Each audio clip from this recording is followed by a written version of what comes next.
আসসালামু আলাইকুম, সবাই কেমন আছেন? আলহামদুলিল্লাহ, আমরা সবাই ভালো আছি।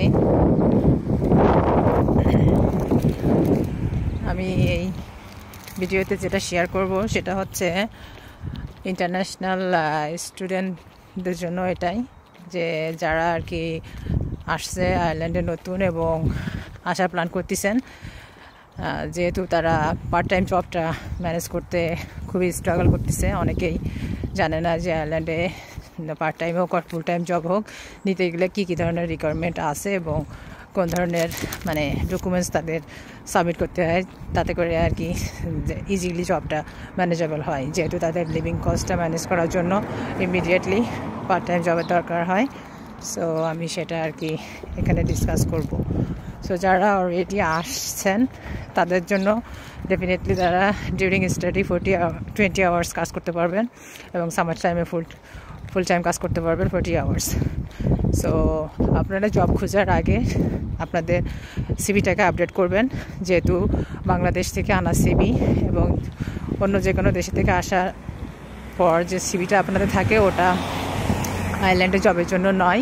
আয়ারল্যান্ডের জবের জন্য একাডেমিক সিভি ট্যাবলেট আছে, আপনারা দেখে নেবেন এবং সেভাবে আপনাদের সিভিটাকে আপডেট করবেন। আর প্লাস হচ্ছে শুধু সিভি না, সিভির সাথেও কভার লেটার আছে। কভার লেটারটাও ভেরি ইম্পর্ট্যান্ট, সো ওটাকেও অ্যাড করার চেষ্টা করবেন।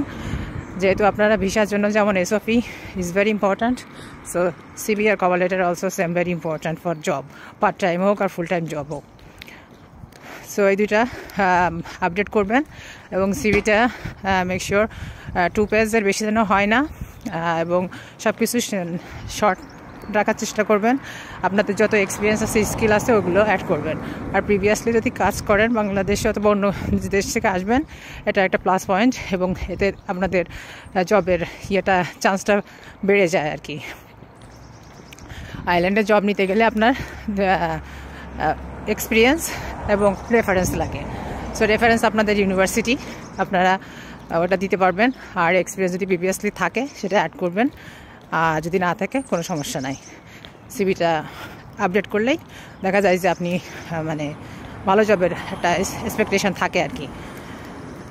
বিভিন্ন ইন্ডাস্ট্রি আছে, যেমন সুপার মার্কেট আছে, তারপরে হসপিটালিটি ইন্ডাস্ট্রি আছে, ট্যুরিজম ইন্ডাস্ট্রি আছে। ওখানে উইকেন্ডে অনেক পার্ট টাইম লোকের ভ্যাকান্সি থাকে। সো আপনারা অবশ্যই ওখানে ট্রাই করবেন। নেক্সট আছে আপনারা কীভাবে অ্যাপ্লাই করবেন। আয়ারল্যান্ডে জব আপনি মোস্টলি আছে অনলাইন, সো চেষ্টা করবেন। বিভিন্ন জব সাইট আছে, ওগুলো আমি এতে পেজে কিছু দিয়ে রাখবো ডিটেলস। আর প্রশ্ন থাকলে অবশ্যই কমেন্টে জানাবেন। সো ওখানে অনলাইনে বিভিন্ন জব সাইট আছে, ওখানে আপনার সিভি এবং কভার লেটার দিয়ে আপডেট করে আর কি অ্যাপ্লাই করবেন। আর অনলাইন বাদেও আপনি অফলাইনেই করতে পারবেন, বাট অফলাইনে যেখানেই আর কি সিভি ড্রপ করবেন চেষ্টা করবেন ডাইরেক্ট ম্যানেজারের কাছে দিয়ে। যেহেতু অনেক সময় আপনি রিসিপশানে দিয়ে আসছেন, ওটা হয়তো ওরা ম্যানেজারকে দেয় না, প্লাস অনেক সময় দেখা যায় যে ওটা ম্যানেজারের হাতে পৌঁছাতে অনেক সময় লাগে। সো আপনারা চেষ্টা করবেন ম্যানেজারের কাছে দেওয়ার জন্য। অ্যান্ড দেন নেক্সট আছে অ্যাজ এ স্টুডেন্ট আপনাদের নেটওয়ার্কিংয়ের প্রয়োজন আছে। যেহেতু আপনাদের ইউনিভার্সিটিতে অনেক ধরনের থাকে, পসিবিলিটি থাকে, ওখানে অনেক কমিউনিকেশন করলে অনেক সময় সিভি রিভিউর একটা থাকে, ক্লিনিক ওরা অর্গানাইজ করে। এটা ডিপেন্ড ইউনিভার্সিটির উপরে। সো ওখান থেকে আপনার সিভিটাও দেখা যাচ্ছে আপনি আপডেট করতে পারতেছেন, প্লাস অনেক সময় ক্যাম্পাসেও অনেক থাকে, কাজের অপরচুনিটি থাকে।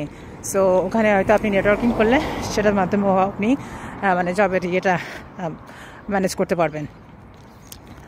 আর জব ম্যানেজার করার ভিতরে আপনি চেষ্টা করবেন আপনার পিপিএস নাম্বারটা করতে ম্যানেজ করতে।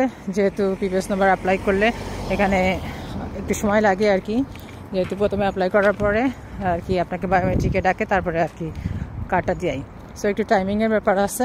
যেহেতু পিপিএস নাম্বার না দিলে আপনাকে কিন্তু আনটিল যত সময় আর কি আপডেট না করবেন তত সময় আপনাকে হয়তো যদি কোথাও কাজ করেন আপনাকে ইমার্জেন্সি ট্যাক্স কাটবে কোম্পানি। বাট এটা আপনাদের ডোন্ট নিড টু ওয়ারি, যখন আপনি আপডেট করবেন তখন আপনাকে আবার আপনার পে স্লিপে দিয়ে দিবে আর কি রিটার্ন। ইভেন হয়তো এন্ড অফ দ্য ইয়ার আপনি রেভিনিউর যে অ্যাকাউন্ট আছে আপনার, ওখান থেকে আপনি ক্লেম করলে আপনাকে যেটা এক্সট্রা কাটবে ট্যাক্স সেটা দিয়ে দিবে। এই আর কি ছোটোখাটো টিপস।